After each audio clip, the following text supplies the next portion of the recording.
আজকের ভিডিওতে মোবাইল ফোনের মাধ্যমে একটি প্রফেশনাল থাম্বনেইল তৈরি করব, তাও আবার শুধুমাত্র পিক্সেল ল্যাব অ্যাপসটি ব্যবহার করে।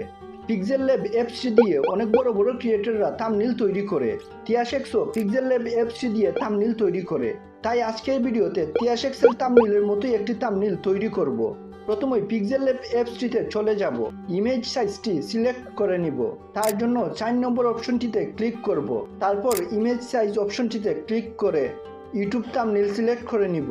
এখন কালার অপশনে ক্লিক করে ব্যাকগ্রাউন্ডকে কালো করে নিব। তারপর প্লাস আইকনে ক্লিক করে একটি ব্যাকগ্রাউন্ড ইমেজ সিলেক্ট করে নিব। কপিরাইট ফ্রি ব্যাকগ্রাউন্ড ইমেজগুলো কোথায় পাবেন তা আমি ভিডিও শেষের দিকে বলে দিব। এখন এটিকে টেনে থাম্বনেইলের সাথে অ্যাডজাস্ট করে নিব। যেহেতু টিয়াশেক্সের মতো থাম্বনেইল তৈরি করব, সেহেতু টিয়াশেক্সের একটি পিক থাম্বনেইলে সেট করে নিব। এখন প্লাস আইকনে ক্লিক করে ফ্রম গ্যালারি থেকে ইউটিউবের একটি লোগো থাম্বনেইলে অ্যাড করে নিব। ইউটিউবের লোগোগুলো কোথায় থেকে ডাউনলোড করেছি তা ভিডিও শেষের দিকে বলে দিব। এখন প্লাস আইকনে ক্লিক করে টেক্সট অ্যাড করে নিব। এখন লেখার স্টাইল বড় করে নিব।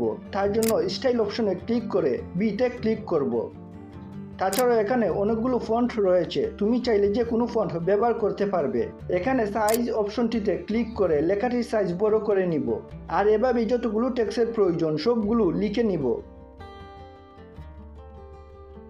এখন কালার অপশনে ক্লিক করে টেক্সটটির কালার সিলেক্ট করে নিব।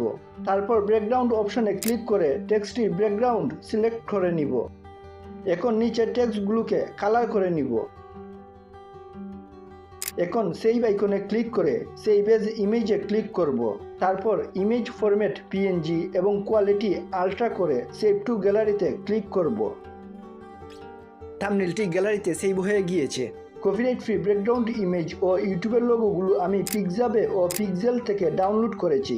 ভিডিওটি ভালো লাগলে অবশ্যই একটি লাইক করবেন এবং এরকম নিত্য নতুন ভিডিও পেতে চ্যানেলটিকে অবশ্যই সাবস্ক্রাইব করে রাখবেন।